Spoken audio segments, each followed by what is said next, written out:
Hello, come on in, come on in. How are you guys?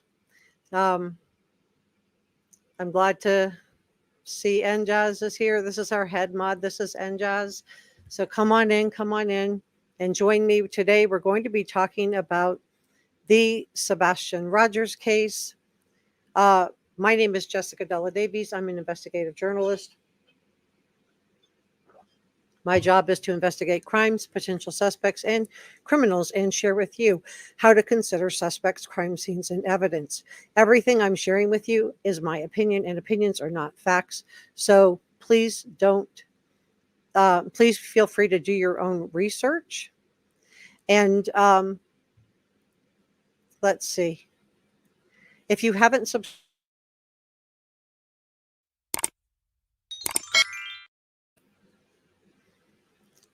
and we're starting right now. Hi, Kira. Hi, Deborah. Come on in and tell me where you're from. Hi, Coffee Bar Lady. Hi, Mary. Thanks for leaving a thumbs up. I appreciate it. Hi, Michael.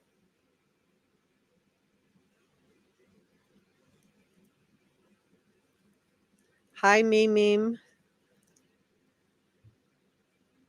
Hi, Brother Mike. So welcome. Come on in. I'm not on camera today. You guys know I'm still recovering. I got sepsis. I told you that in the last live stream, and went through a couple of surgeries. So I'm doing better. Still having some trouble with fatigue, but I am feeling better. So we're going to do this live today. So what we're doing today is I want to go through one of the earlier interviews with Chris and Katie Proudfoot. I spent yesterday going through this interview. It's by Chronicles of Olivia. If you haven't subscribed to her, please do. I'll link her channel in the description below once we're done. And I watched it on regular speed, and then I rewatched the interview in slow motion, and then I rewatched it a third time on regular speed. So I just want to share with you some of the things that I noticed, and I want to get your opinion on what you're seeing also, because everything I am sharing is my opinion. So let's go ahead and get started on this. Let me know if the volume is okay for you guys.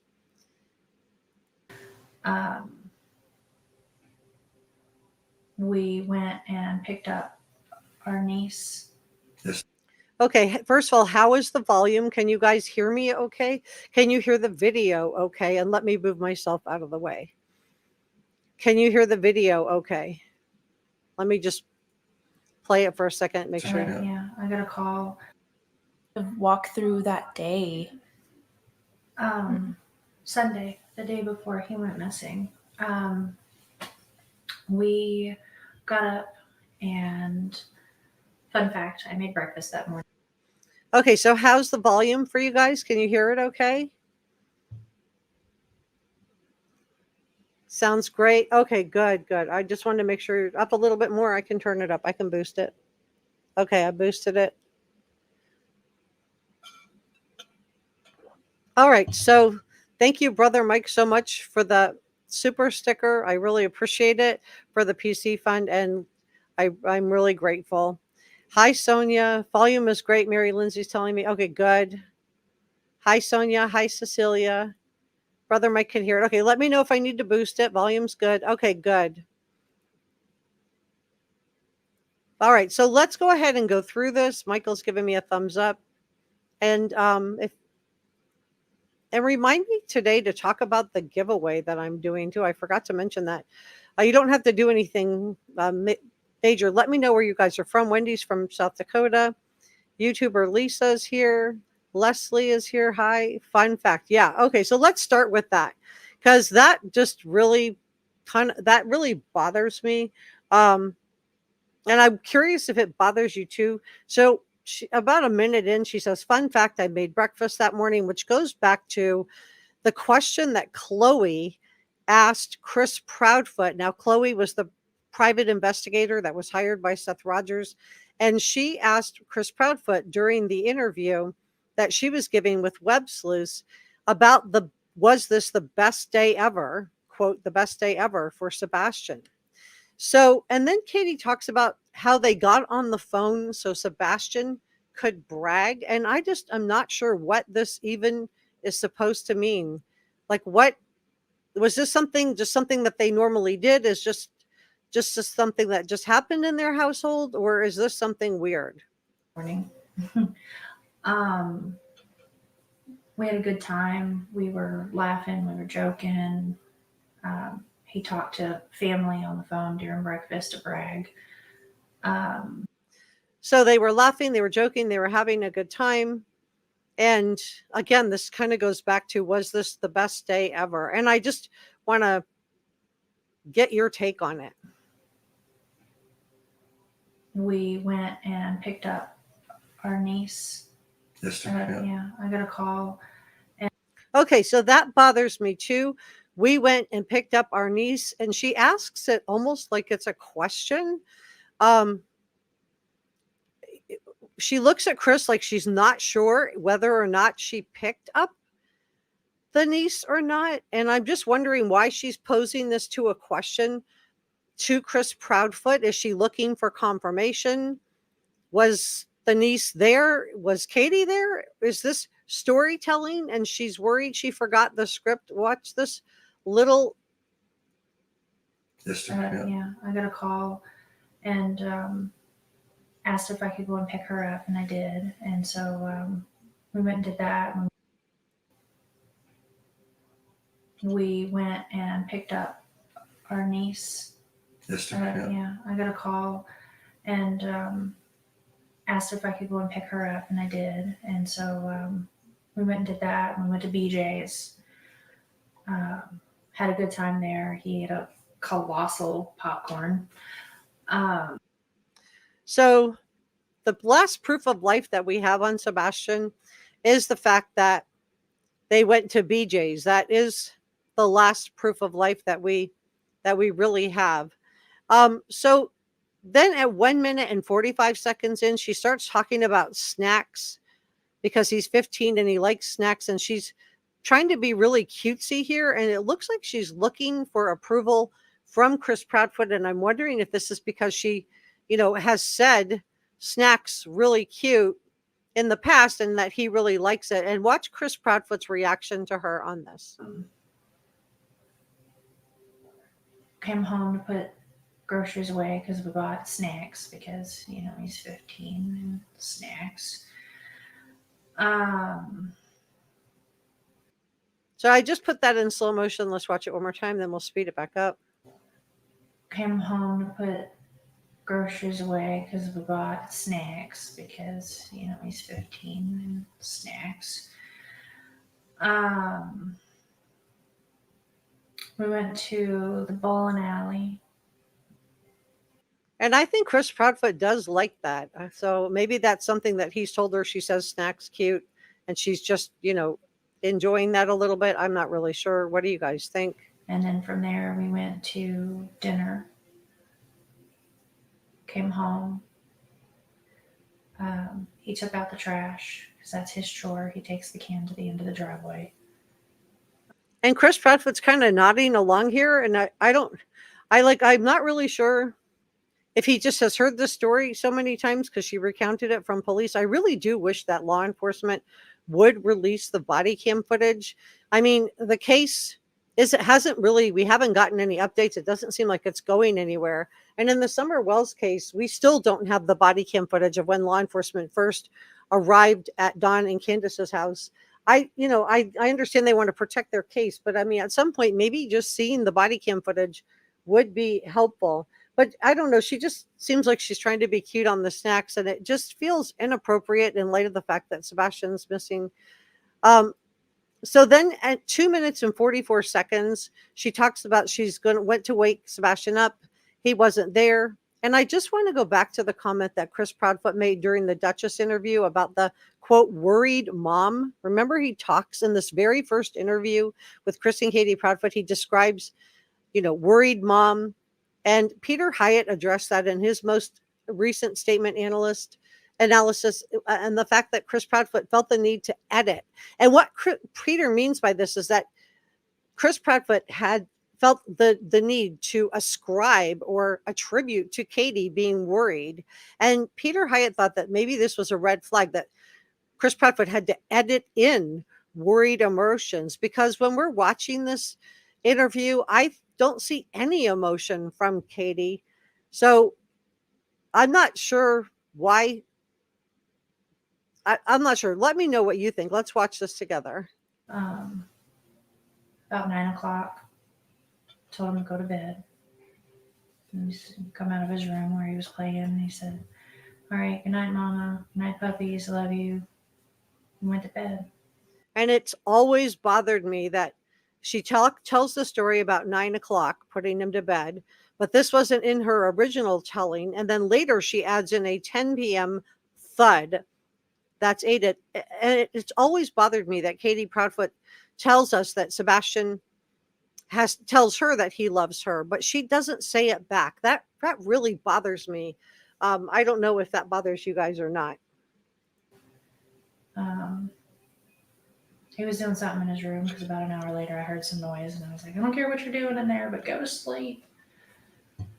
And about midnight I got up and I went to bed. And 6 o'clock I went to wake him up for school Monday morning, and that's when he wasn't here. What was going through your mind at that point? Like, what were the feelings that you were feeling? To censor myself. Holy freaking crap, this can't be happening. Where is my kid? And I don't know if she's just really tired here. She might just really be tired, but I don't see like any emotion on her face at all when she's telling this. Okay, what are you feeling here? And I feel like Olivia is almost forced to ask her what she's feeling here, because we don't feel anything at all coming from Katie herself. There's like no emotion on her face. Her face is just blank. Now, maybe she's just cried out. Maybe she's just, exhausted and tired. But I think it's interesting that Olivia has to ask her what she was feeling. And then we hear that she used choice words, but it doesn't look like that statement doesn't line up with what we're seeing on her face. And then we hear the part about she looked for 1 minute flat. She did all of this in 1 minute flat. Listen to this. Choice words were used. Like, where the F is he, I had looked through the house for him because it was typical for him to get up and come and rummage for. And she kind of just looks over there at Chris again a couple of times. And I don't know if this is just for reassurance or if she's checking in to make sure she's where the sticking F to is the he, script. I had looked through the house for him because it was typical for him to get up and come and rummage for snacks and things like that. And he likes to dip behind the, walls and watch, and then he comes out after I come back and he likes to scare me. But after I looked, and I mean, mind you, all of this took place in like 1 minute flat. Okay, so in 1 minute flat, she looked behind all the walls, and she's starting to panic, and she's using choice words after 1 minute flat. And again, this takes me back to what profiler Pat Brown said, which she just didn't feel like Katie could do all of this in 1 minute flat. And she also thought it was odd that Katie would be panicking with a 15-year-old not being in his bedroom after just 1 minute flat. It doesn't make any sense. A 15-year-old could have gone to see the puppies. He could have gone out to the car to see if he left anything in the vehicle. So why is Katie telling us that she panicked in just 1 minute flat?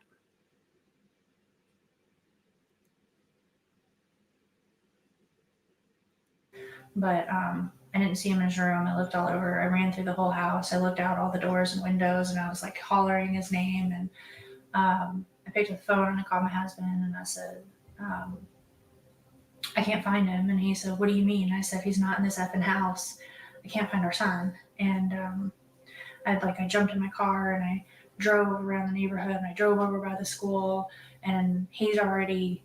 And that gesture right there bothers me so much, you guys. I'm going to slow it down. He's all ready.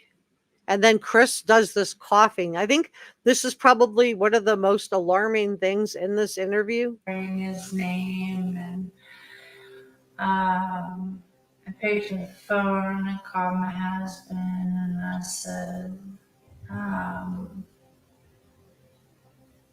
I can't find him. And he said, what do you mean? I said, he's not in this effing house. I can't find our son. And I jumped in my car and I drove around the neighborhood and I drove over by the school, and he's already, and that gesture. I jumped in my car and I drove around the neighborhood and I drove over by the school, and he's already What? Because we all know what that gesture means. And then Chris goes into a coughing fit here. I'm going to do it slow and then I'll speed it up. At this point I was hysterical and I was crying, I was screaming, and he was like, Okay, so not a coughing fit, but he coughs there. And then she seems to lose her train of thought. So let me speed it back up to normal speed again. So I think that's probably the most alarming. He was already, and then she does that neck motion. I jumped in my car and I drove around the neighborhood and I drove over by the school, and he's already at this point I was hysterical and I was crying, I was screaming, and he was like, so when he coughs, we get that big gulp. and he's already at this point I was hysterical and I was crying, I was screaming, and big swallow. Three-way. He three-way. And then a complete loss of what she was saying before. Just complete loss of the train of thought. So I'm just wondering if they had a signal, like if I cough, get back on script. I don't know. What do you guys think? Law enforcement, and was telling them our son is missing and we don't know what's going on. And he was like, go back to the house. They're on their way. And I drove back to the house, and 20 days later we haven't found him. And 20 days later, we haven't found him. So I don't know why Chris Proudfoot's coughs there. Maybe he just really does have a dry throat and needs to cough. But it's interesting that it throws Katie off her story. It throws her off her narrative there. She immediately loses her train of thought with the cough. She pauses and then restarts, telling us a completely different narrative. We also see this giant swallowing or gulping swallow from Katie. At this point, once he coughs, we see a giant swallow, and then she stutters three-way law enforcement, and now we go to tell them that our son is missing. And notice that in the early interview that Chris and Katie Proudfoot did on the Duchess channel, at that point Sebastian was not Chris's son, he's Katie's son, and Katie is the mom, not Katie. So this is how Chris Proudfoot is characterizing the relationship early on. And I think this is the closest to the truth, is what the interview with Duchess, because I don't think that Chris Proudfoot really saw Sebastian as their son. We have no recent photos of Chris Proudfoot with Sebastian, not anything in the last 2 years. And then we know that Chris Proudfoot wasn't coming home. And I think, like Pat Brown, like I shared with you in the last live stream, that, Chris Proudfoot's not coming home at all for the month of February. So I also think it's really interesting that Katie's not making any eye contact with Olivia. And if she does, it's Only seems like she registers eye contact when she wants to see what Olivia's reaction is to whatever it is that she's saying. And then Katie recounted that she was told by Chris to go back to the house right away. And she says, I ran. And then she corrects herself and says, I drove back to the house. And then we get this giant exhale from Katie, and she shakes her head no. And I think this is why so many people have alarm bells going off with Chris and Katie Proudfoot. I'm going to check in with Chad in just a second. Yeah, I can't even imagine how stressful that is. And also, like when we were driving up here, like this neighborhood is so pretty and nice. And do you think, has he ever like... So it's interesting. She agrees with Olivia. Olivia tells her she can't imagine how stressful, and Katie shakes her head no, like it's not stressful. And then she talks about how nice the neighborhood is, and then Katie shakes her head yes. So I don't know if this is. And there's the yes, and let's look at the no. 20 days later, we haven't found him. Yeah, I can't even imagine how stressful that is. And no, also, no, she tells her no. Like when we were driving up here, like this neighborhood is so pretty and nice. And but she shakes yes. So it's not just that she's shaking her head. Some people just do shake their head, but this is weird. She disagrees. It appears through her body language, disagrees with how stressful this is, and then agrees with how nice the neighborhood is. I don't know. I just found that interesting. Do you think, has he ever like walked away before, or like has that ever happened? It's just no, first time. He's not a child. And Chris is going to answer here, even though he has not been home, according to him, through the whole month of February. And when he was coming home prior to that, it was only every other weekend. So how does he know if Sebastian's ever... Katie was basically parenting a special needs teenager by herself. He was not there. Why is he answering here? That wonders. He's not one that is He doesn't have a history of being an eloper, which is common. And I have friends with children on the spectrum who do struggle with elopement with their children. But no, Sebastian, that's one thing. It's always been a blessing. He's not been an eloper or a runner. His primary areas are like social and emotional dysregulation issues and things like that. But he's very smart. He's functional. Overall, he's a pretty happy kid. I mean, he's a teenager. He's coming into his hormones. He's angry that he's growing a mustache. But I do like that Katie talks about him in the present tense. I do like for the most that. part, he's a happy kid. And what are your theories? Like, I'm sure your mind has thought of every possible thing that could have happened, but is there any theory that you can talk about that you think? What I can tell you is, why is Chris answering here again? Why is he answering? He wasn't there. He says he wasn't there, but here he is. He's gonna say what the... all law enforcement, with everybody that's involved, there's nothing that's been eliminated. Everything is on the table. Everything is being looked at from every possible... And a big gulp from Katie there. Look at this. There's nothing that's been eliminated. Everything is on the table. Everything is being looked at. See that swallow? From every possible aspect. everything from he got out and walked away and was outside of the search radius before we started searching to the worst. And that's currently where we're at. I mean, it's... Yeah. Really trying not to go down that road because we're going to find him. Speculating causes problems. Assumptions cause issues. And based on facts of what everybody knows, right now, there's nothing, and everything is still on the table to being looked at. There's nothing, and everything's still on the table to being looked at. And speculation causes problems. For who? Who is speculation causing problems for? You just know he's out there somewhere. One other question I have is recently Channel 5 in Nashville, they had security footage that showed 2 flashlights the night he disappeared. Is there anything that you think about this video or? Sure.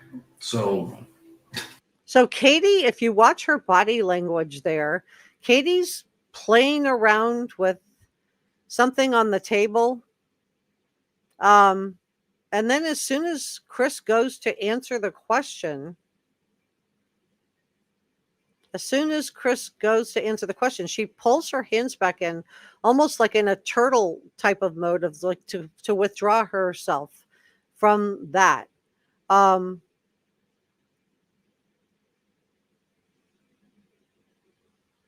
I don't know. I just find the body language to be very, very interesting. So she seems fine. One other question I have is recently Channel 5 in Nashville, they had security footage that showed 2 flashlights. So we're talking about the flashlights video. That's the security video that I've played on this channel. So Katie seems to withdraw when she hears this question. The night he disappeared. Is there anything that you think about this video or? Sure. So. And she pulls in. So she tucks her hands in. She brings her hands back down to her lap. And she's kind of side-eyeing Chris with what I would call veiled eyes. She's looking down into the side at Chris. A lot of speculations about that video that are floating on the internet. Okay. And that is exactly what it is. It's speculations. Now, if you had a child missing and there was possibly a video that showed your child running away with a flashlight or showed a car waiting for your child, wouldn't you want people to tell you about that video? Would you complain that people were speculating about it? Or would you be more concerned with people looking at that video and asking law enforcement to look into it? Who did the car belong to? Who was out there that night? But Chris doesn't seem interested in finding out at all. And Katie completely pulls her body language in. She shuts down here. There's a lot of speculations about that video that are floating on the internet. Okay. And that is exactly what it is. It's speculations. Now, what it can give you an official statement on is TBI Newslink has released a statement from law enforcement, between local law enforcement, state law enforcement, some federal law enforcement, and they have analyzed that video so many times over that everything that everybody is trying to assume is a flashlight, I hate to say this, it's not. As much as we would love it to be one, it's not. Then what is it? Because it's clearly coming from Stafford Court around 3:20 a.m. in the morning. And there is a car out there that starts up with headlights and taillights. So if it's not a flashlight, what is it? And why isn't Chris Proudfoot more curious about this? I'm not going to go into details as far as where that video is shot from. Why? We already know that it was shot, which house shot the video from. So why won't he go into any details here? Why is he so interested in just shutting down everything in regards to this flashlight video as, quote, speculation? I haven't seen law enforcement tell us it's just speculation. I think it's weird. But I can tell you, as the parents, we have seen the video firsthand from law enforcement. We know exactly where it was taken from. And nothing that is being assumed right now is actually true about that video, unfortunately. And he looks like there's almost like a little smile here. I'm going to just slow it down so you guys can see what I'm seeing. This is where I did find it helpful to watch it back in slow motion.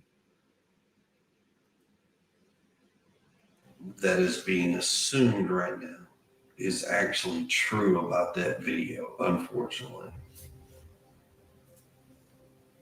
Okay. And anything about any other videos or anything like that, please refer to the TBI news link that they have out there, the updated Amber Alert stuff. And it will give you the most up-to-date information that all law enforcement has. And they will give you current as far as what's what and how they're looking at things.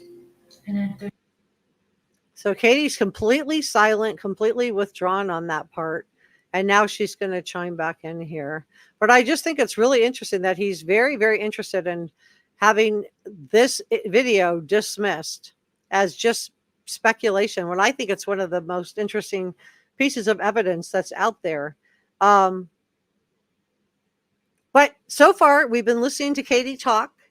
And did I miss it? Because I have not heard her say Sebastian's name one time. I haven't heard her plead for Sebastian. I haven't heard her try to speak to Sebastian. I haven't heard her use Sebastian's name. And when Olivia does ask about this theory, you can see Chris jumping on board to answer. I don't think he's being honest with us here. He tells us that nothing's been eliminated and everything's on the table, right? He says that. But then a few minutes later, he tells us that the video, there's nothing to see here, folks, about the flashlight video. It's not what anybody thinks it is. So he says, quote, based on facts, that's what everybody knows right now. There's nothing and everything is still on the table and being looked at. I believe that. I believe that nobody's been ruled out. I don't think anybody's been exonerated. And I think that everything is still on the table because law enforcement does not have Sebastian. So he says, based on facts, and then he qualifies that with what everybody knows right now. That's a qualifier. Everybody knows right now. That's a qualifier. So he's saying based on the facts, and then with what everybody knows right now. So normally you would just say based on facts, there's nothing and everything's still on the table and to be considered. But it's interesting that he puts a qualifier in there. And then Katie follows this up with, we just know he's out there somewhere. And I believe her. I believe Sebastian is out there somewhere. Let's watch that part. But Chris telling us that everything's still on the table except the video, except the flashlight video. That's not on the table. if there's any new video, forward it to them. Please. Yeah. Security footage is really like a game changer. We're working on Riley's strain and trying. And another gulp there when Olivia tells her security footage is a game changer. Watch Katie swallowing here. Yeah. Security footage is really like a game changer. We're working on Riley's strain and trying to find like Gulp. if someone missed one on a corner or something. That's around this neighborhood, and this whole community. I mean, I can tell you that much here. When it comes to the cameras, there has not been one person that has said no.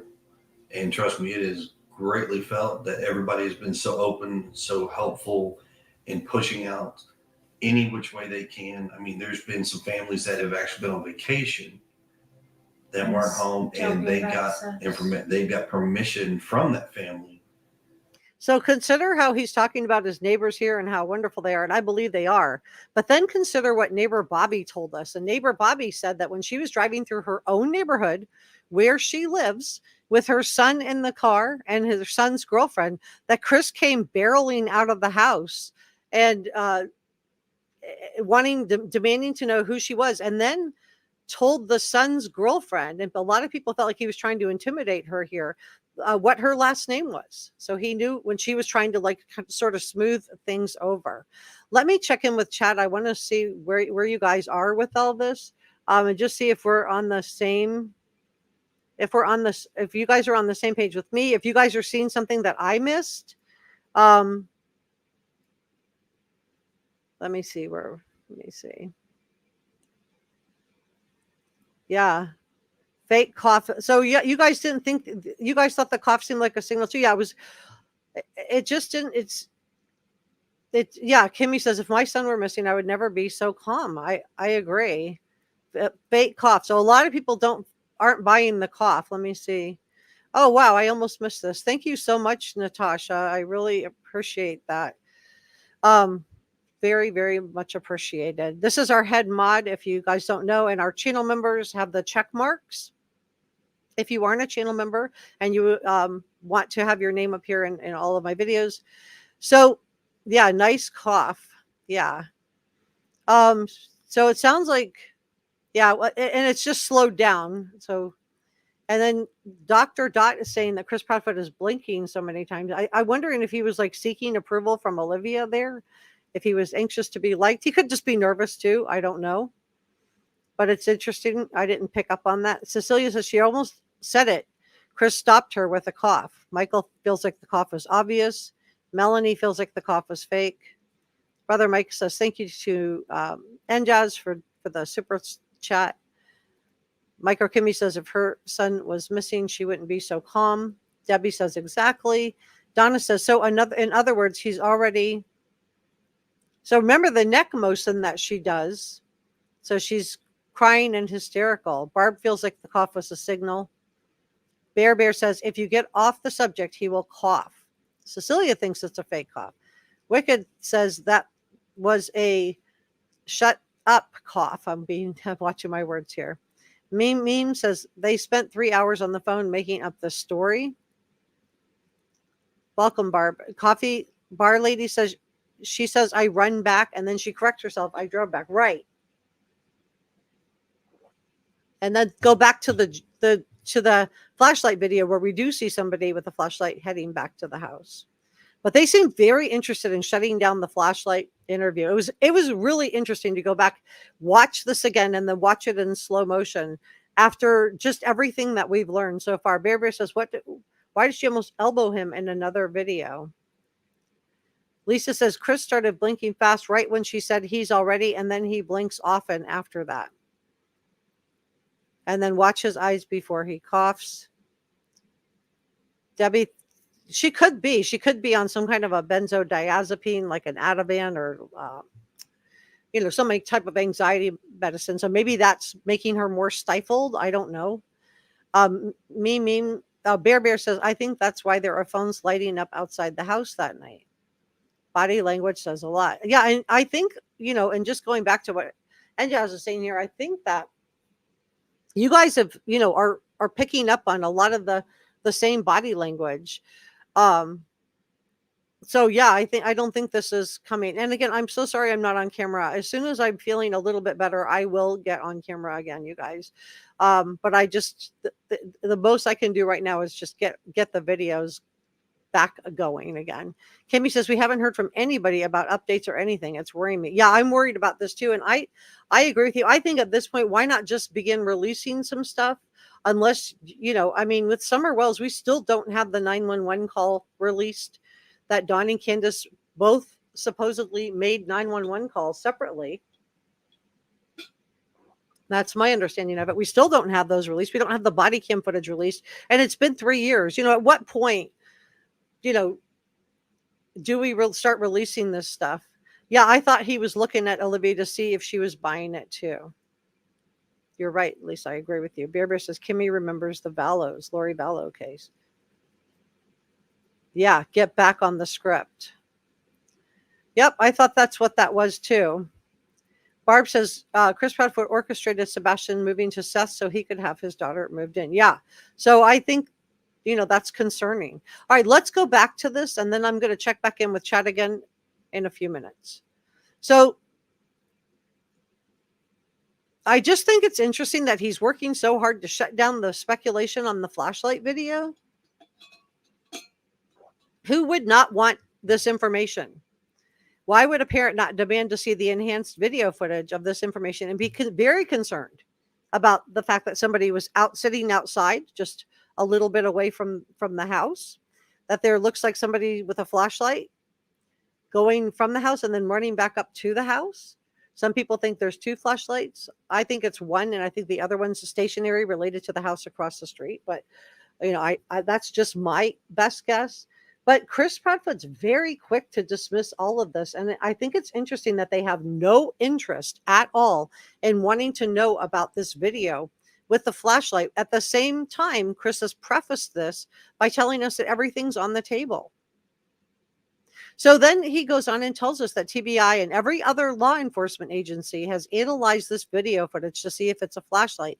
And it's not. He says, we would love it to be, and it's not. And I think it's interesting because I've never heard law enforcement come out and actually discuss the flashlight video. Have you? Have I missed something? If I have, please let me know. If law enforcement has ever come out and said that they are completely dismissing the flashlight video, please direct me to where I can watch that or read that in a news article. So then we get to Chris Proudfoot saying that they were shown the video by law enforcement. Now, if law enforcement didn't think the video had any value at all, if they didn't think that this flashlight video had any value, then why would they be showing this flashlight video to Chris and Katie Proudfoot? If it's a nothing burger, if law enforcement dismissed it as being nothing more than speculation, then why would they even be showing it to Chris and Katie Proudfoot? Why would you show a video that had no evidentiary value to the parents of a missing child? So Chris is very quick to dismiss the flashlight video, saying nothing has been assumed about the video. Nothing that's been assumed about the video is true. And again, Katie says absolutely nothing. She looks down the whole time. She can't even make eye contact with Olivia. Why can't she look at Chris? Why can't she look at Olivia? Why is Katie not talking here? And why are they so interested in dismissing the flashlight video? And what was it about that question that caused Katie to recoil back like a turtle, pulling back into her shell, tucking her hands under the table, making her shoulders smaller, her eyes are down, her chin comes down a little bit, and then they dismiss it as having no evidentiary value. This makes no sense to me. Are you watching closely?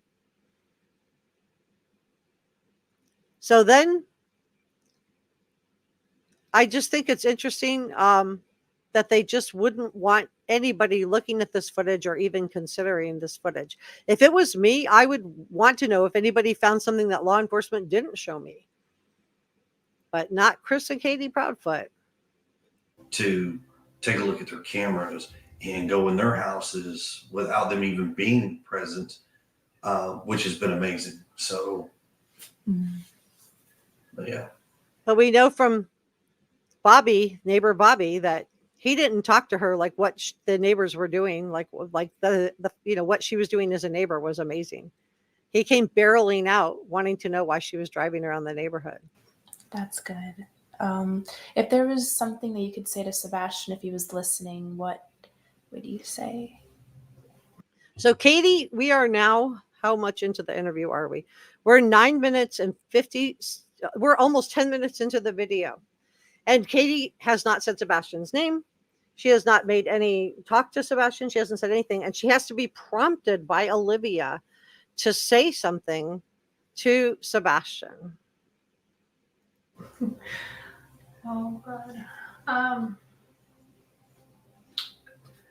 That if you can see this or hear this, that we just want you home, baby, and we love you. And there ain't nothing that will stop us from coming and getting you and bringing you home.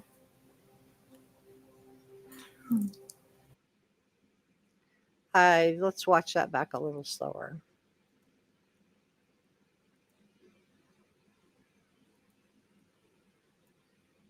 We get this big reaction from her where she looks up. Big dramatic if there reaction. was something that you could say to Sebastian if he was listening, what would you say? Oh, God. So we get this big look up. So now I guess she's off script. I don't know what else to say about that. That's just my opinion. Opinions are not facts. But in my opinion, it just seems like she didn't plan to say anything to him.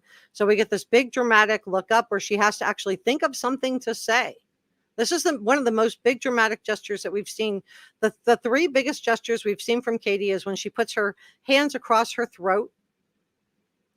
The second one is when she's playing with something on the table, and then they ask about the flashlight video. She pulls her hands in and she makes it really small. And then Olivia asks her to say something to her son. Again, we're almost 10 minutes into the video. She hasn't brought it up on her own. She has to be prompted by Olivia. And then we get this big dramatic reaction where she has to think about what she's going to say. I would think the purpose of doing this would be to say something, to get people to want to look for him. I haven't heard that either. That if you can see this or hear this, that we just want you home, baby, and we love you. And there ain't nothing that'll stop us from coming and getting you and bringing you home. And then she kind of gives a little side eye at Chris there. I don't know. That just feels off to me. I'm not a body language expert. I just am going with my own gut reaction. I'm just curious what yours is. I can't speak for his father, but I'm pretty sure we all have the same opinion, that we love you, we miss you, we want you home. So at this point, Sebastian is not Chris Proudfoot's son. Later, Chris Proudfoot goes on to refer to Sebastian as his son. But at this point, he's even saying, I can't speak as the father. I can't speak as the father. But in later interviews and subsequent interviews, suddenly Sebastian's his son. He claims Sebastian, but he's not claiming him here. And if you can, call us, get wherever you can, let us know, and we will come get you. Call 911, run out into the street, go in public, anything. The signs that we've been blessed to have family, friends, and even some in the community that have been helping us, but we've been out spreading those as far as we can, even over state lines, trying. But somebody's been taking down all the signs and posters, you guys. So I don't know what that's about.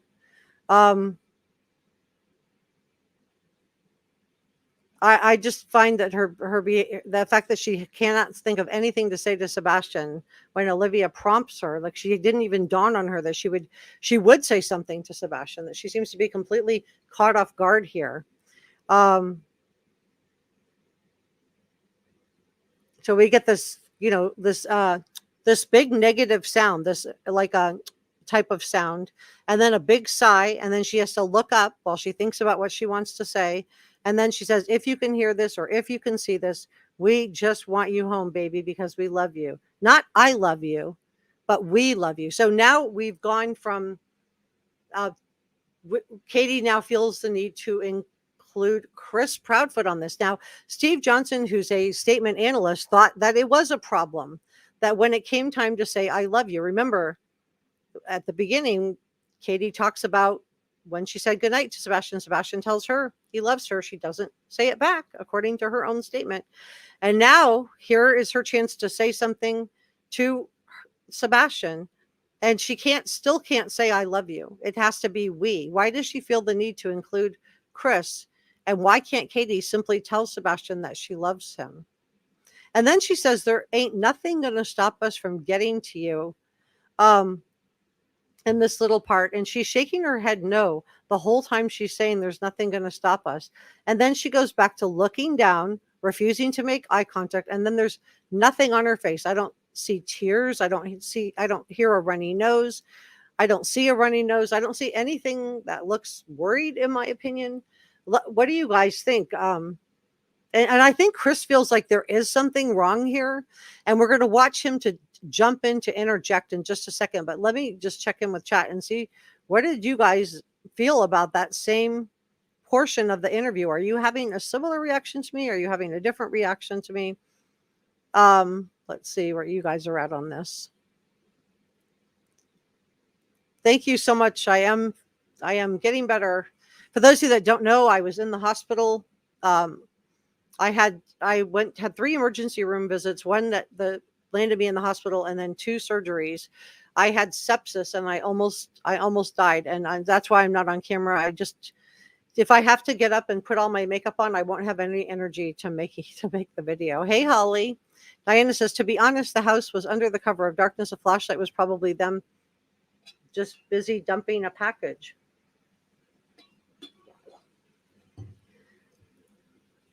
Rose Reed says, because they are in the video, she thinks. Kia Gypsy Karma Moon says, Seth also backed up the trash truck thing. The officers told him that. It's so strange. Donna B says, when Chris says something, it's probably the opposite. That's what her feeling is. Kim G says, that just means they used the flashlights they had to when the headlights are turned off. Can't see inside the vehicle in darkness. They for sure had a light on some sort to sneak around. So they for sure had a light of some sort to sneak around. Yeah, I think the fact that he's so adamant that there's nothing to see here with that flashlight video, while he says just before that everything's on the table. This is why I watched it in slow motion. This is why I watched it. So he says everything's on the table, but not the flashlight video. And Katie completely, with her body language is to tuck her hands into her lap. Her head goes, chin drops a little bit. Her shoulders go down. So yeah, Kim says that means they use flashlights. They had to when the headlights are turned off. Can't see inside the vehicle in darkness. They for sure had a light of some sort to sneak around. So if you thought a perpetrator might have been caught on camera, I would just think you would be demanding that video be enhanced. But instead, Chris tells us he doesn't want us to speculate on that video.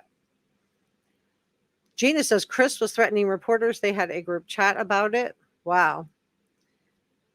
Hi, Vic. I didn't hear that about Chris. Lisa says if the people in the flashlight video were strangers, intruders, there would be concern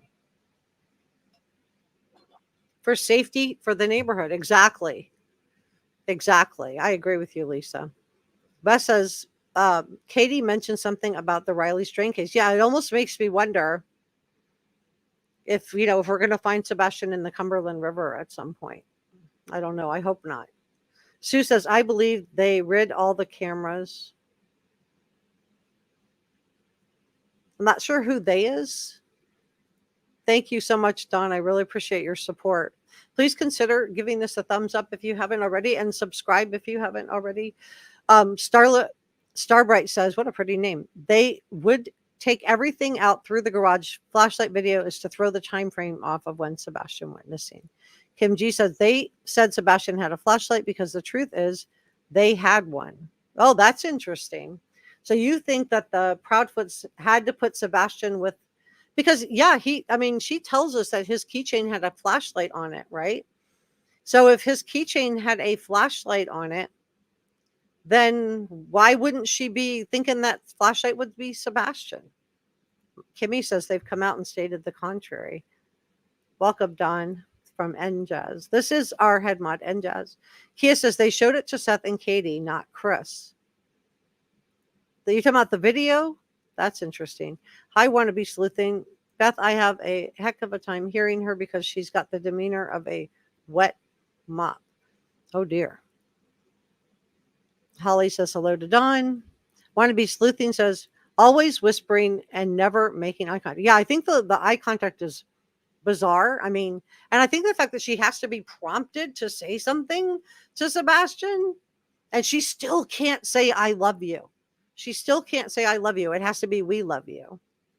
I don't think Chris loved Sebastian at all. Where are the photos of Chris hanging out with Sebastian in the last year or two? Where are all those photos? Why wasn't Chris coming home? I don't think he loved Sebastian. So why does she feel the need to say we? Kim thinks that Katie is guilty and why she is letting Chris Proudfoot do all of the covering up for her. And Passion Flower says never begs for someone to give him back or say, I love you. Yeah, that bothers me too. It really does. YouTuber says Protector said it wasn't of any evidentiary value, but then said, we don't know what we don't know. Exactly. Those two statements are incongruent, aren't they? Hold on one second, you guys.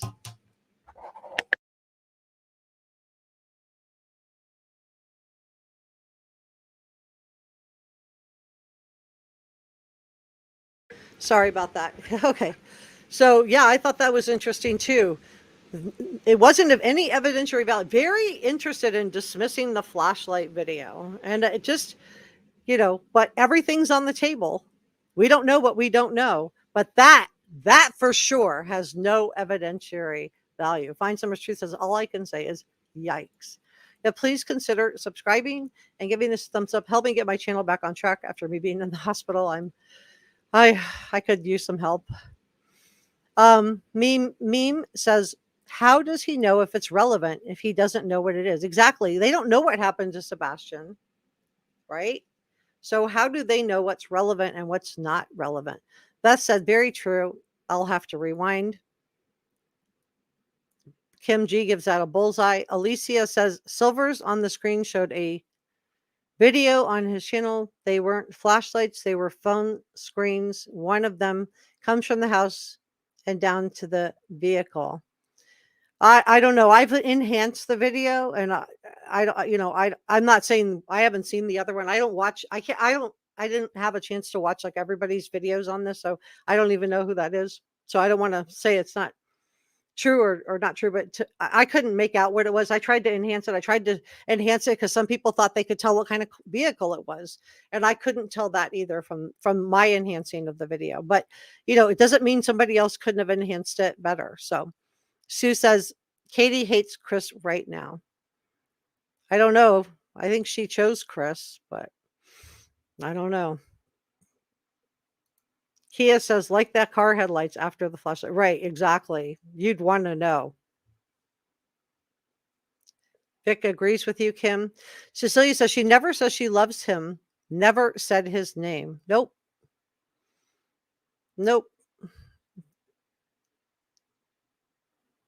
Kim says, I thought they used their phone light as well. We all do these. Yeah, it could have been that.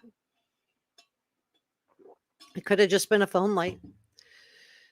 So I'm not saying it is or it isn't. I can't tell you with any type of definitive statement that this was a phone light or this was a flashlight because I wasn't, as much as I tried to enhance it, I couldn't tell if it was one figure or two figures. I couldn't make out anything. But I tried. Gina says, but I did enhance the photos of Chris Proudfoot's arms, and I did show you guys that those arms definitely had scratches on them. Gina says, Chris's mom also wanted all the neighbors to call the FAA and turn in the drone because it was flying over their airspace. Yeah, what are they like? Why would you not want people searching?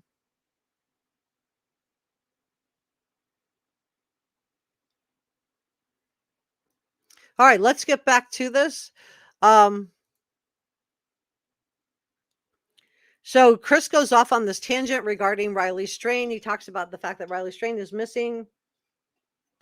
And he characterizes Riley's disappearance as, quote, huge significance.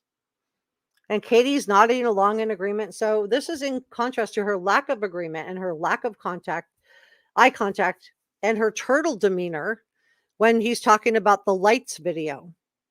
So I think comparing and contrasting what Katie does, and I'm wondering what Chris means by that this is a huge significance, the fact that Riley Strain disappeared. Why that would be hugely significant to what happened to Sebastian, or does he just want to lump the two things together? Or is the Cumberland River significant? And I think comparing and contrasting what they're saying with their body language, because you guys have, said and over in comments that you're just not buying it. So that's why I wanted to go through this together with you, so we could just look as, consider what experts like Peter Hyatt, statement analyst, and Steve Johnson have both said about the statements that they've made, and sort of juxtapose that with what profiler Pat Brown has said, and then look at it with ourselves, slowing down some parts. So let me just back up a little bit. I want to show you that part where he talks about Riley.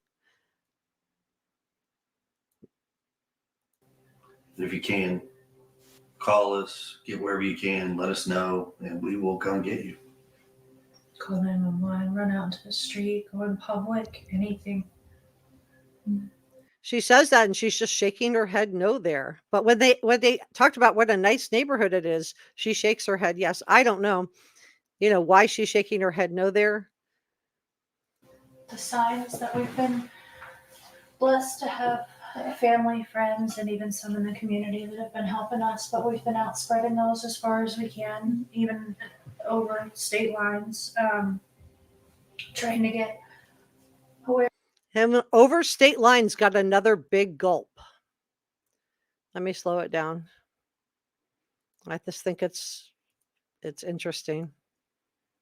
The signs that we've been blessed to have family, friends, and even some in the community that have been helping us, but we've been out spreading those as far as we can, even over state lines, Gulp. trying to get awareness because, you know, not everybody knows that he's missing and there's. So I don't know why that got such a big gulp there. But that's like the third time I've seen her do a big swallow. A chance that if someone could see him and not even realize who he is. So we want to get his face out there because we want him home. Surprisingly, even locally, there are some folks that don't even know what's going on, and it's kind of like a shocker. Like, how do you not know? You know, it is amazing because in the past couple of weeks, you've got 2 cases. A 15-year-old boy that has vanished without a trace. You've got a 22-year-old, 6'4" or 7" college kid from Missouri who has vanished without a trace. That's a huge significance here. That it's like, wow. So I believe him that this might be hugely significant. Maybe not for the reasons that he's thinking or what he wants us to think, but I'm wondering if this is hugely significant. What do you guys think? How? So. And why is that funny? Wow. How? So. It's scary. Little duping delight there, tying those 2 cases together. Literally laughs. Literally laughs. And then Katie's face won't not even like looking. So. It's scary. Yeah. Yeah. And unfortunately, the college kid is from. So Olivia has to attribute some emotion here. She has to attribute some emotion. That's scary. But Chris doesn't look scared. He's smiling. He can't stop himself from laughing there. Wow. How? So. It's scary. Yeah. Yeah. And unfortunately, the college kid is from Missouri, I think. Yeah, Missouri. I can only imagine what his family is going through. It's like your worst nightmare come alive. Not her worst nightmare, your worst nightmare. Do you guys receive hate on the internet? Yes, and it's ongoing. It's every single day. People are people, and they have their opinions. Everybody is formulating their idea of what's going on and who's guilty and who's not guilty because they want to know or they feel they need to know. There's a difference. Unfortunately, what I will tell you is that when you're the family in this position and you're working with law enforcement and everything's going the way it goes, people automatically assume this parent or that parent. And in this situation, I can promise you, every single parent has been vetted. I can't go into details, but I can tell you we have been vetted and we have been cleared. And that, ladies and gentlemen, is a flat out lie. No one has been cleared. They may have been vetted, and in the process of vetting, law enforcement would have seen that Chris Proudfoot had multiple CPS complaints in multiple states. That would be like a big red flag for me if I were a law enforcement officer. I'm not saying Chris Proudfoot did anything, but to me, that would. But the fact that he's announcing here that they've been cleared, So let's just juxtapose that whopper of a lie and go back to that lights video where he tells us nothing to see there, just speculation. Yeah, so that's a lie. I don't even have to say my opinion. We know they haven't been cleared. Every single parent has been vetted. I can't go into details, but I can tell you we have been vetted and we have been cleared of all possibility of wrongdoing, foul play. There's nothing to that. So they've been cleared of all possibility of wrongdoing, foul play. There's nothing to that. There's nothing to that. So that is a big whopper of a lie. They have not been vetted. They have not been cleared. They may have been vetted, but law enforcement has said no one's been cleared, and they can't clear anyone. Even if they think Chris and Katie don't have anything to do with it, they can't clear anyone because they don't know what happened to Sebastian. They don't have him yet. So Chris tells us they've been cleared of all possibilities of foul play or wrongdoing. And again, we know this is not true because law enforcement has told us that no one has been cleared. And the reason law enforcement cannot clear or implicate anyone is because they don't know what happened to Sebastian. They don't have Sebastian. But it's really interesting to see Katie's body language during this point where Chris is telling lies. She doesn't make any eye contact. She doesn't try to interject and say, well, we were vetted, but no one's been cleared. She doesn't try to correct anything. She just sits like a little in her little tucked in turtle-like position, like she did when he was talking about the flashlight video. So I don't know. And then they go into, bashing social media people. And Katie says she can't even go online now. So this is where she speaks up and she looks away from Chris. And then Chris says that he does go online. I do believe Chris does go online here. But this is so interesting. I just watch Katie while he tells this lie. She doesn't correct it. And everything's going the way it goes. People automatically assume this parent or that parent. So this parent, he points away at that parent, which is distancing language. He points right at Katie. In this situation, That's interesting. I can promise you, every single parent has been vetted. So I promise you that's a need to convince, according to most statement analysts. But look at Katie. Look at Katie here. Doesn't correct anything. I can't go into details, but I can tell you we have been vetted and we have been cleared of all possibility of wrongdoing, foul play. There's nothing to that. We've heard all kinds of stories. More laughing. So this is, in my opinion, duping delight, because he just got done telling us that they've been cleared of all possibilities. And of course, we know that's not true. We know that is absolutely not the truth. That is not the case at all. No one's been cleared. And we get that laugh again. So that's the second time he laughs. The first time he laughs was when he talks about Sebastian Rogers in terms of Riley Strain. And then the second time he laughs is when he knows he's lying. They haven't been cleared. Maybe law enforcement told them they were cleared. I don't know, but I think he knows he's lying here. Of all possibility of wrongdoing, foul play, there's nothing to that.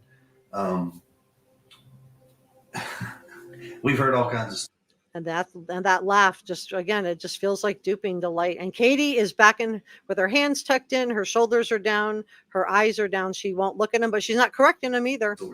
I pretty much don't even go online anymore at this point. I, on the other hand, I do go on and I do talk to these folks, and I want them to understand they have this formulated opinion on who we are, not who we truly are.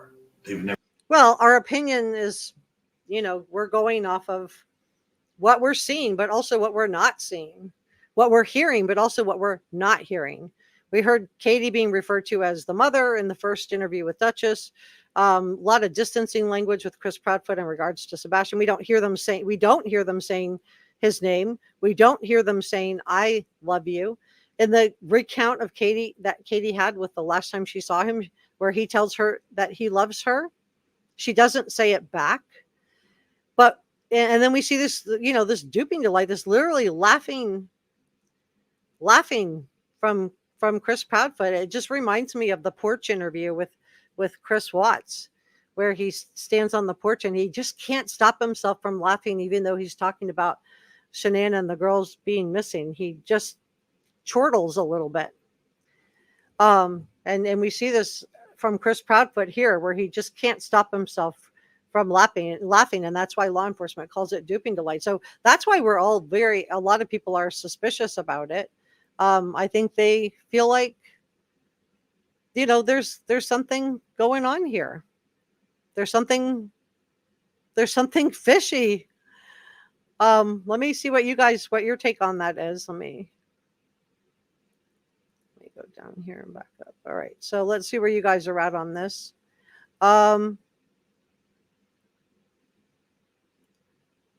Alicia says she chose Chris and not to have to care for Sebastian anymore. Yeah. I think she chose Chris Proudfoot repeatedly. Linda says these two make my skin crawl. Sebastian deserves the best life full of love. Jilly thinks they did. And Jazz agrees with you, Linda. Cecilia agrees with you, Alicia. Rosary says, get well soon so you can get back to work.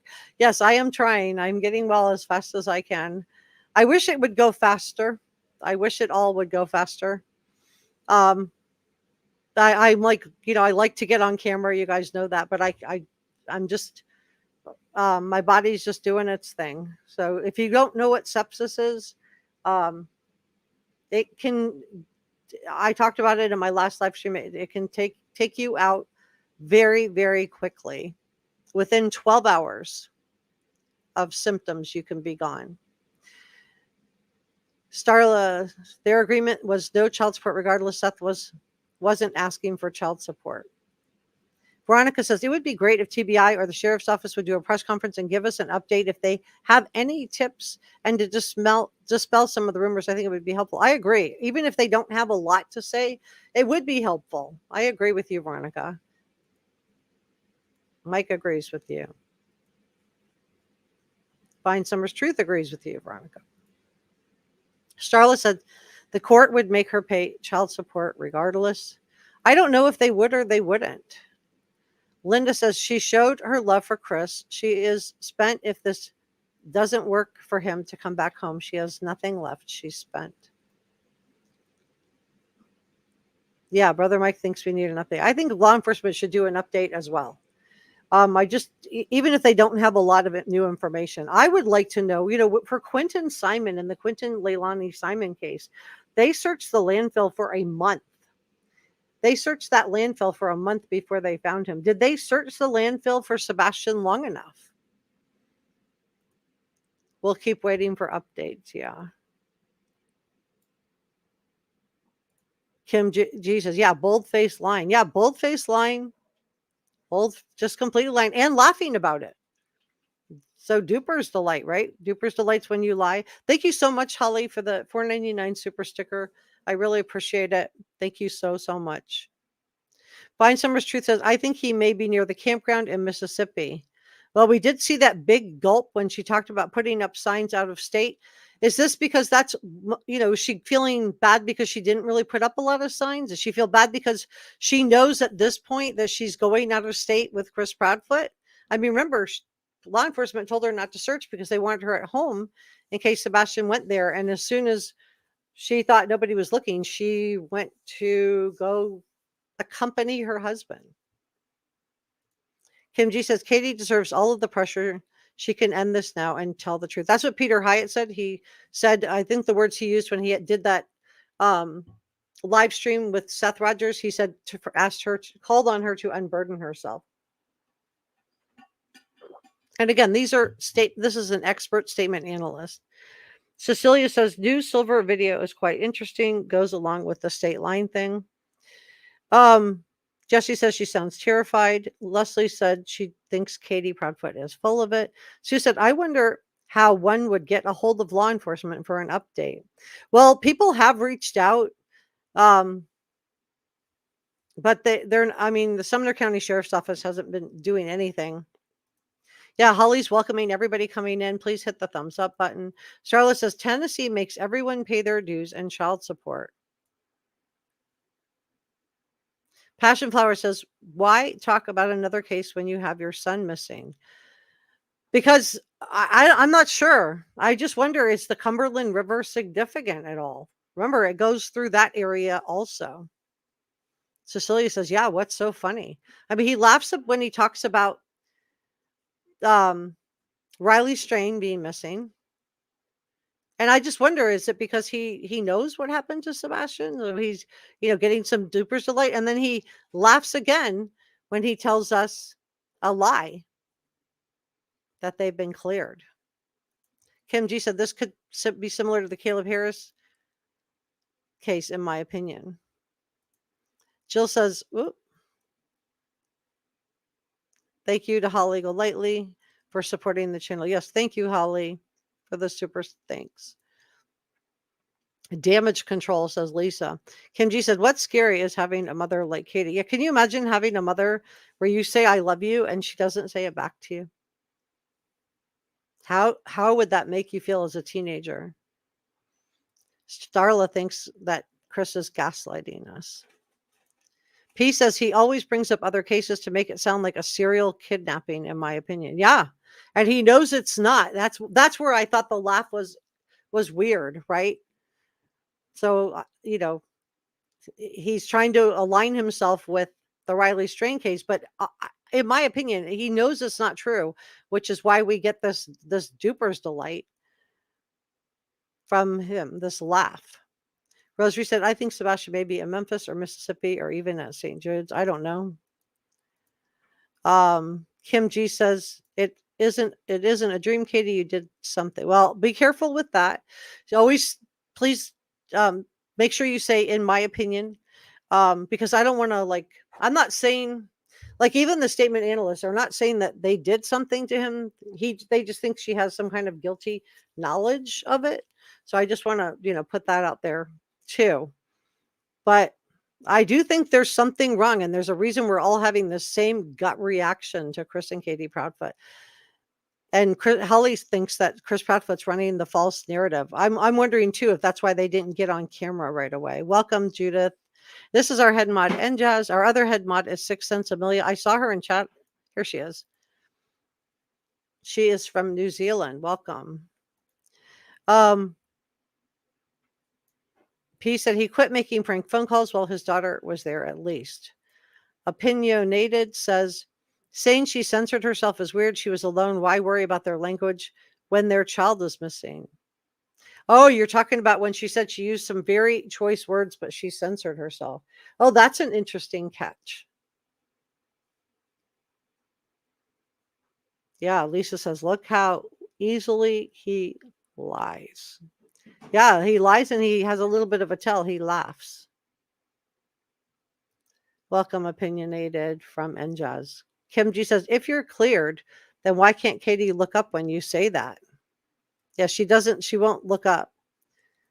Mike says crystal clear. Leslie thinks he lies easily. And then Passion Flower is bothered by the laughing. So, I just do think that you guys having this reaction to them, it's not coming from nowhere. Passion Flower says he's smug and a know-it-all. And P says he's vetting himself. So yeah, according to Chris, they've been vetted. They've been cleared. Of course, we know that's not true. Being foul play, there's nothing to that. We've heard all kinds of stories. I pretty much don't even go online anymore at this point. I, on the other hand, I do go on. And I do talk to these folks. And I want them to understand they have this formulated opinion on who we are. not who we truly are. They've never met us. We've never crossed paths with some of these folks. Right. We can only go off of what they're saying and what they're not saying. So that's true. So we haven't met them, but we sure have seen quite a bit. We've heard how Chris Proudfoot sounds on the Web Sleuths live interview and PI Chloe was on. We saw how he talked to Trish, who's the host of Web Sleuths Live. And it makes me wonder if he talks like that when he knows he's on the air. What does he sound like when he's not on the air? We also got the answer to that because Seth had this recorded audio that came from private investigator Heather that recorded it, and she had a recorded phone call between herself and Chris Proudfoot, and we got to hear with our own ears on the lab on how Chris Proudfoot sounds when he doesn't think we can hear him, and he sounds worse than this. So it makes me wonder how hard it would have been for Sebastian to be in the house with somebody who talks like this, like he did on Web Sleuths Live, like he did to PI Heather. Then he describes himself as, quote, direct, brash, and respectful. And it's almost laughable now to go back and watch him talk about himself. Again, Peter Hyatt called it out early. He said that, and this was before Chris went on Web Sleuths Live. He said that he thought that Chris and Katie Proudfoot were more concerned, particularly Chris Proudfoot, in reputation building. But Chris Proudfoot is anything but respectful. And it's just laughable to hear him describe himself this way when we consider how he talked to PI Heather when he thought nobody could hear him. So there's a lot of concern by Chris Proudfoot for himself. There's a lot of concern by Chris Proudfoot for his reputation. And again, this lines up with what Peter Hyatt has shared, that he feels like Chris Proudfoot is not as interested in finding Sebastian, that his priority, that he's mostly interested in reputation building, not Sebastian Rogers. And then Olivia asked him what it would be like, what it's like to wake up in the morning and how this has affected their life. Katie says miserable, and then Chris has to chime in, but Chris wasn't even there. He wasn't even coming home for the month of February. So how does he know what it's like to wake up in the morning without Sebastian is there? He's been gone for weeks. But when he does talk about it, and I'm going to play this part for you. And so I just want to tell you what I'm looking at. He talks about it in terms of you wake up every morning and your routine. Again, it's not my routine. It's not our routine. It's your routine, and you wake up. And he says, you can't figure out what to do and you struggle every day. Not I can't figure out what to do.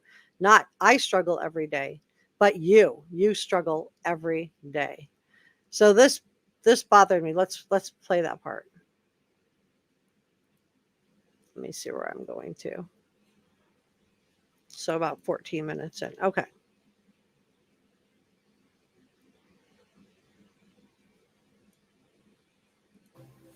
So if you have questions, ask. I'll give you what I can.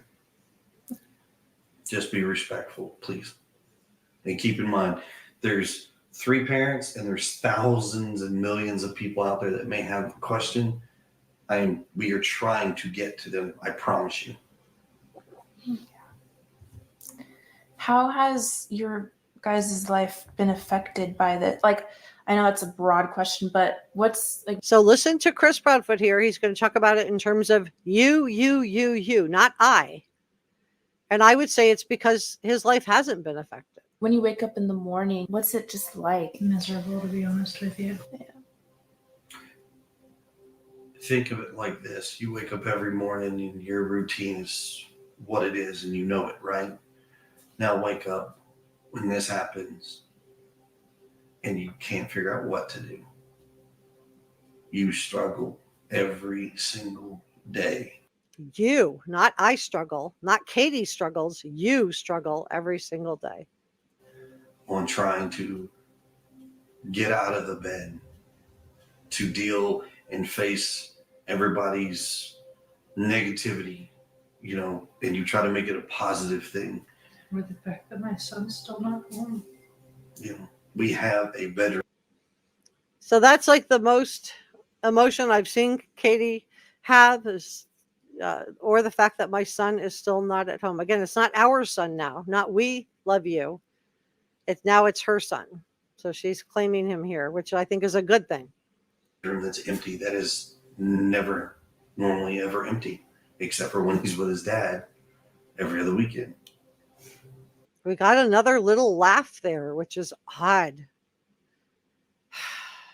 What do you guys think? Let me slow this down. Still not home. You know, we have a bedroom that's empty that is never normally ever empty, except for when he's with his dad Little laugh. every other weekend. So now we have a child that's missing.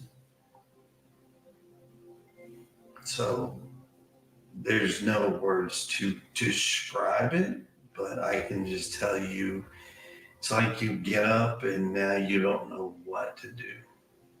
You get up and you don't know what to do. Not we get up and we don't know what to do.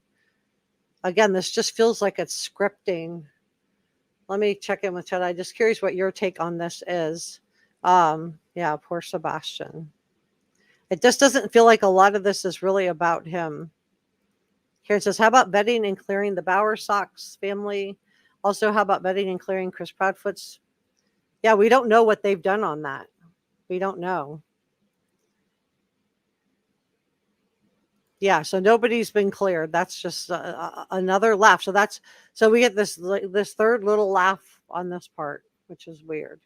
Chris is enjoying the attention. Katie is not. That's Starla's feeling on it. Calgal says, I always wonder why Sebastian's missing poster was put in the back. Wouldn't you be holding it? I would be holding it in front of me so it could be seen. Oh, that's interesting. Chris Proudfoot, it's interesting that Katie Proudfoot's Southern drawl comes and goes. Debbie says, I think the authorities are building a case. And then Leslie doesn't understand, if you're innocent, why are you attacking other people? And Find Summer's Truth agrees with you. Jill says, Katie is pathetic looking.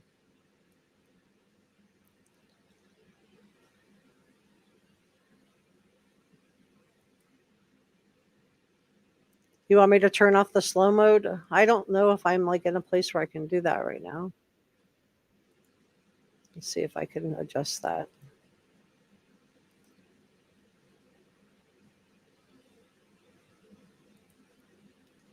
I don't know if I can get to that easily or not. Let me see.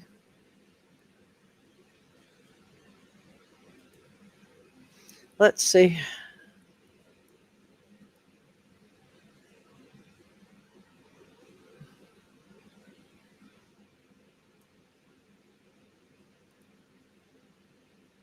I only have it on a 5-second, but I turned it off. Okay.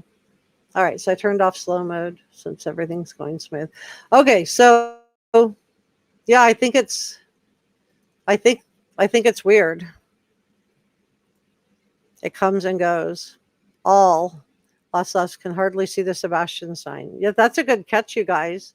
Now maybe they held it up at the beginning. I mean, this was edited. We do see some cuts, and I think that Olivia did a really nice job of asking open-ended questions and trying to get some kind of information. I think the interview tells us a lot.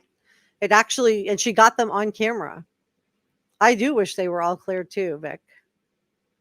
I wish they were all cleared. I wish Sebastian was found, and I wish there was no foul play considered or even worried about.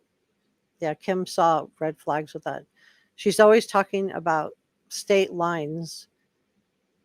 And I'm wondering if the gulp that she did with that when she talked about the state lines is because they're really not putting up signs, or if the gulp was related to the fact that she was leaving to cross state lines, which again, that would be a way to not have law enforcement interview you, right? If you're not there to accompany her husband. Katie said, absolutely. It's sickeningly sweet. She's learned to manipulate others with her demeanor. Holly thinks it's leakage, in her opinion. S RK9 Mom says, hard to clear with so many questions. Starla says, Chris is trying to read people. Meanwhile, the whole world is reading him. Exactly. Hey, Run with Scissors. Run with Scissors said, Chris Proudfoot says he can only imagine what other parents are going through. Isn't your stepson missing? You know what they're going through. Chris Proudfoot is living his best life. Calgal says, to be fair, if my child was missing, I would have been sedated too. Yeah, and that may be what we're seeing from her. She could have taken an anti-anxiety type of medicine, and maybe that's affecting her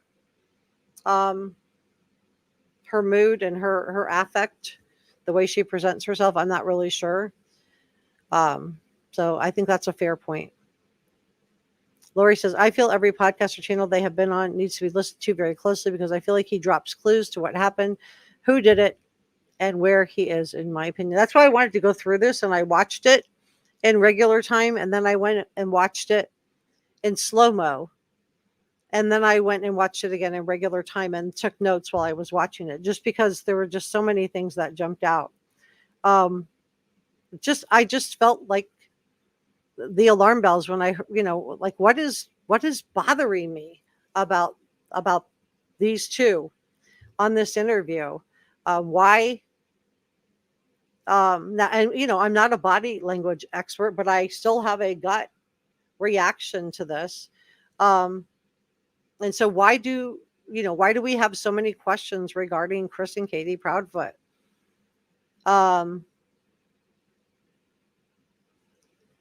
So, and I had seen a couple of people asking, why don't I talk about Seth more?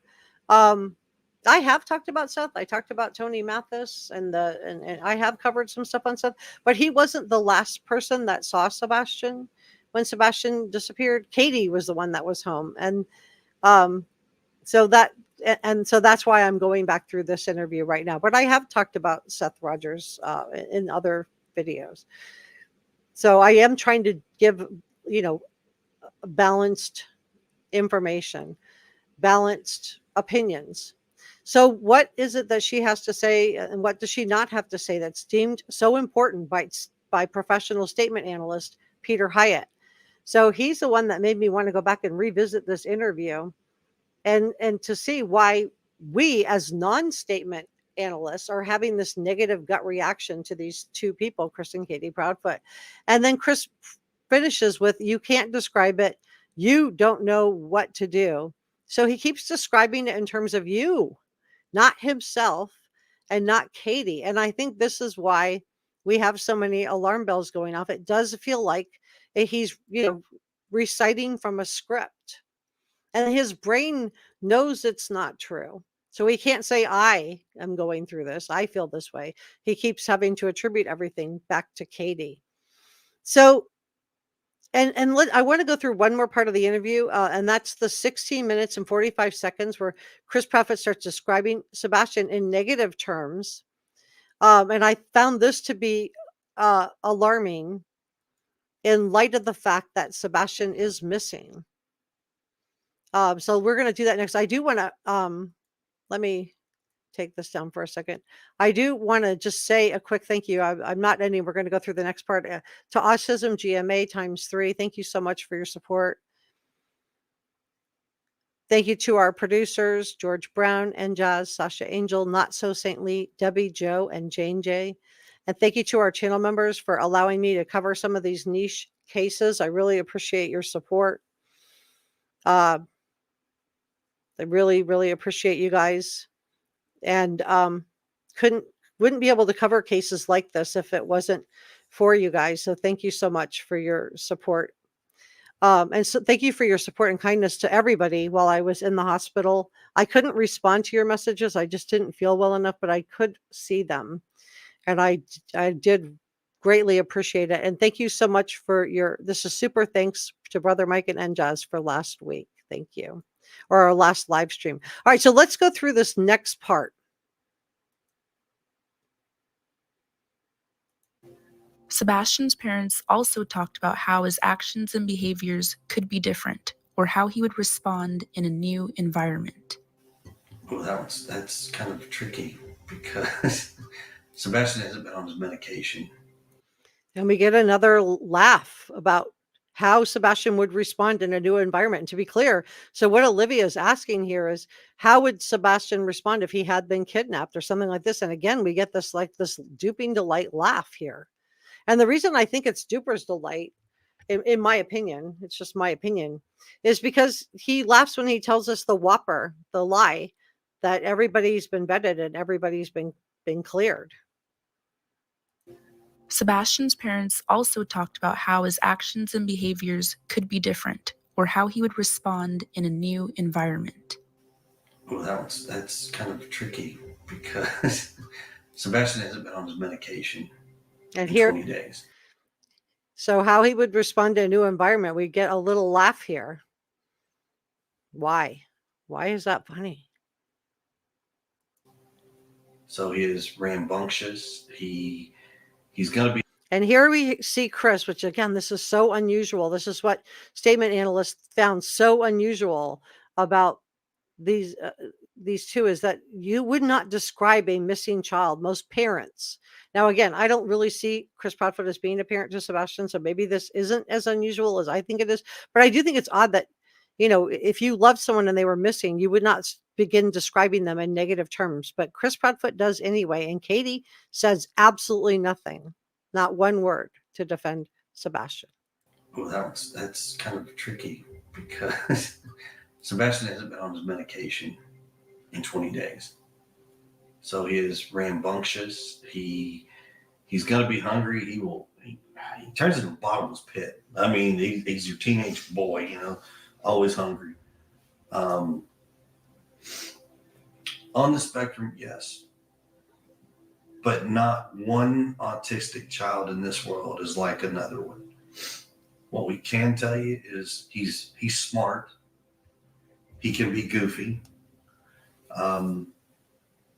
He kind of has issues with personal space.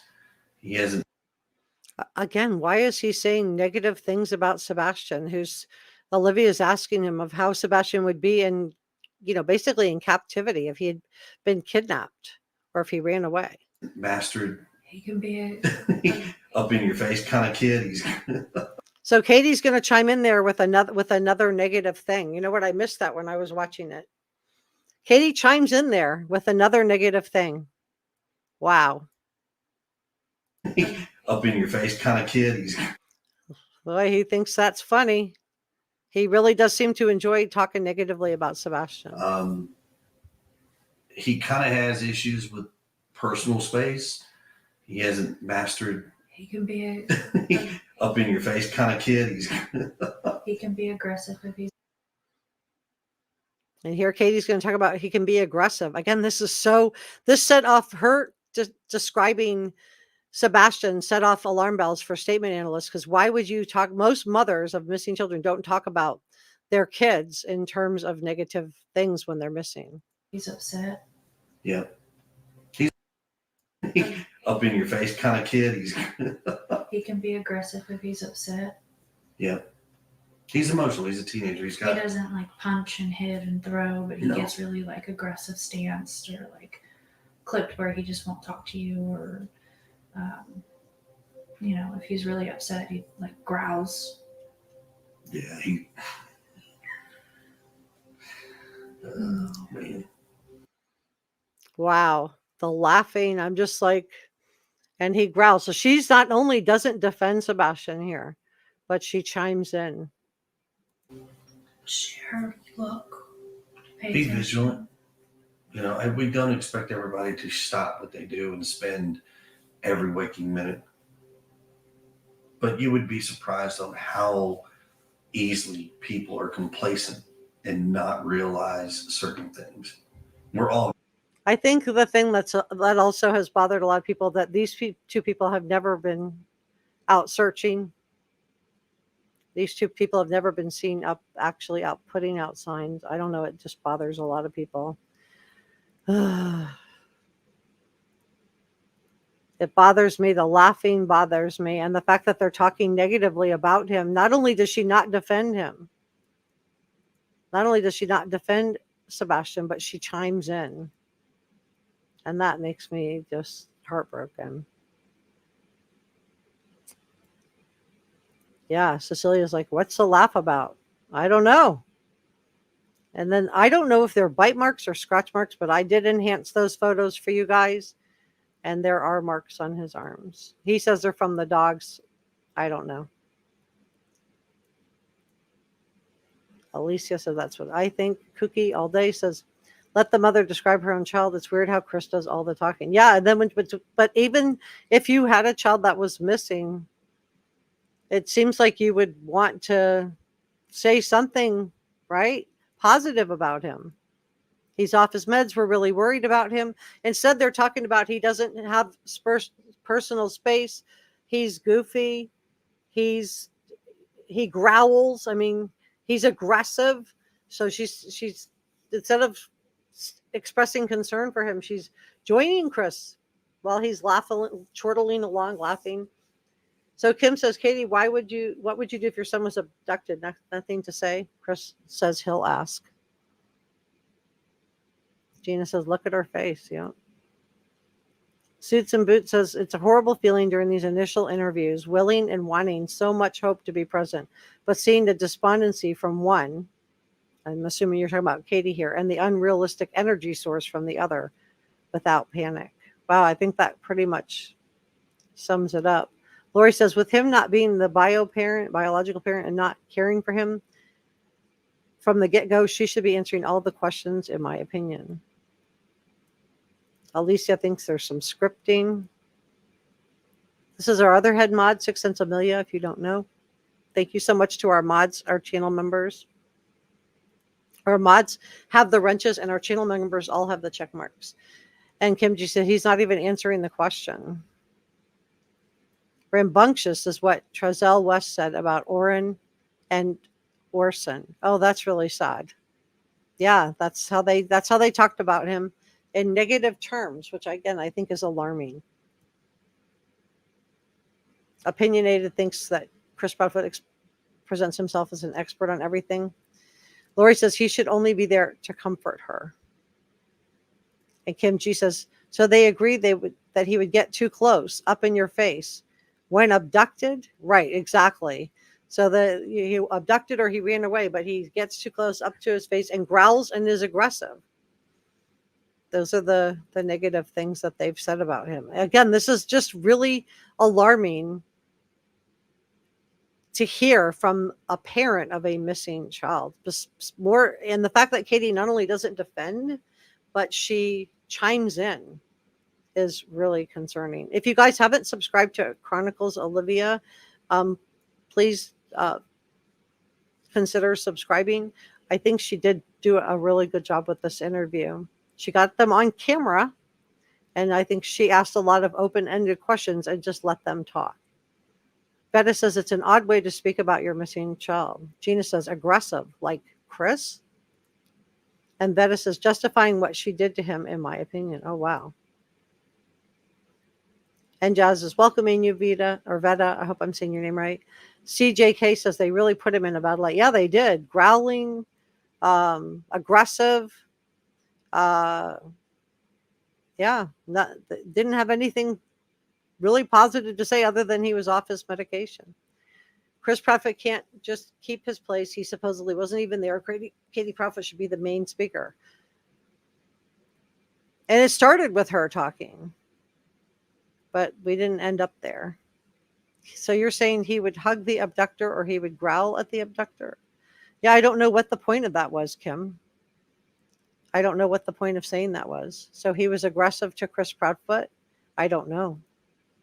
I just think it's, the thing that just alarms me is that they just don't seem to be concerned about Sebastian. Again, they're not talking about him in loving terms. Diane says they make her sick. Monica said, did they search the wrong landfill? I don't know. Or maybe they didn't search it long enough. That's my worry. I mean, with Quentin Simon, they searched the landfill for a month before they found him. It was a month of searching for Quentin. CJK says, sadly, they have not gone out and looked for Sebastian. No, we have no information that Chris and Katie have actively searched for Sebastian, other than the first day where she ran around. The aggressive they described sounds like padding a defense for themselves? I don't know. It just makes me wonder how, if they talk about him while he's missing when they're supposed to be the most concerned, it makes me wonder how they talked about him in the house. They say aggressive a lot, Mary says.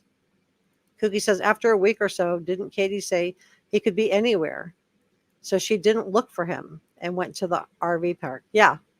I think it was a little more than a week. It was when they got on the Nancy Grace interview. So I think that was in March. So yeah, maybe a couple of weeks after. As soon as she thought she could do it, she went to go stay with Chris Proudfoot. Kenna said, your child is missing, according to your testimony, from your home, and mom is acting like she just wants to move on with her life, not find my child. Exactly. And then Find Summer's Truth is pointing out Nina's interview was important too. Yeah. And Trev Time, not to be confused with T-Rev, Trev Time has that interview. Blessed Nina says, I'm so happy you are on the mend. My father passed away from sepsis in less than 24 hours. I'm so sorry, Nana, for your loss. I am really, really sorry. It for those of you that don't know, I talked about it in the last live stream in the first 10 or 15 minutes or so, and I just described some of the signs and symptoms. So what happened to me doesn't happen to you, but it can take you down very, very fast. And CJK says they want us to believe that Sebastian walked out the door. Not 1 foot on the ground. Oh, you made the comment about the arms. Thanks for clarifying that, Cecilia. Appreciate that. Holly said, makes me think they may have enjoyed teasing him until he growled from frustration. Oh, that's really sad. That's really sad. So some people think the arms are teeth marks, I thought maybe, I wasn't sure what they were, but I do think there were marks on his forearms. Diane said those are teeth marks. They talked about him in the past tense, not in the here and now, says Lori. Yeah, it's weird that they were mocking him while he was missing. Well, guys, I think I'm going to leave it there. I'm feeling a little bit tired. I do want to thank Diane for being a channel member for 1 month. Yay. Your check mark should be changing colors now. And once you're a member for 2 months, it goes to blue and it stays blue. So thank you so much. And so I just want to say, if you haven't subscribed, please do. And I will see you on the next video. I'm going to be doing a Brian Kohlberger video a day after tomorrow. We're going to do an update on that case. So be on the lookout for that.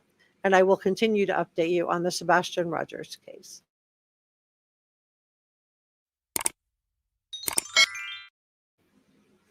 All right, so I think I'll leave it there, and I will see you guys next time.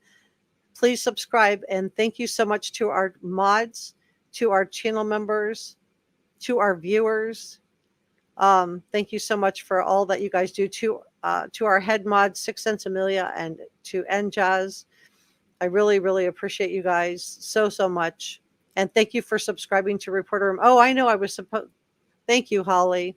Thank you. Holly says, thank you to everyone for being here. We appreciate you so much for supporting Jessica. Yeah, thank you for all your kindness. Hi, Kami. All opinions welcome here. Just make sure we are respectful with each other. Thank you. All right, so I will see you guys on the next video. So I'm going to do the Idaho for Brian Kohlberger one day after tomorrow. And then we'll do another Sebastian one. I'll be scheduling that one up tomorrow or the next day. So be on the lookout for that. Thank you so much for watching, and I will see you.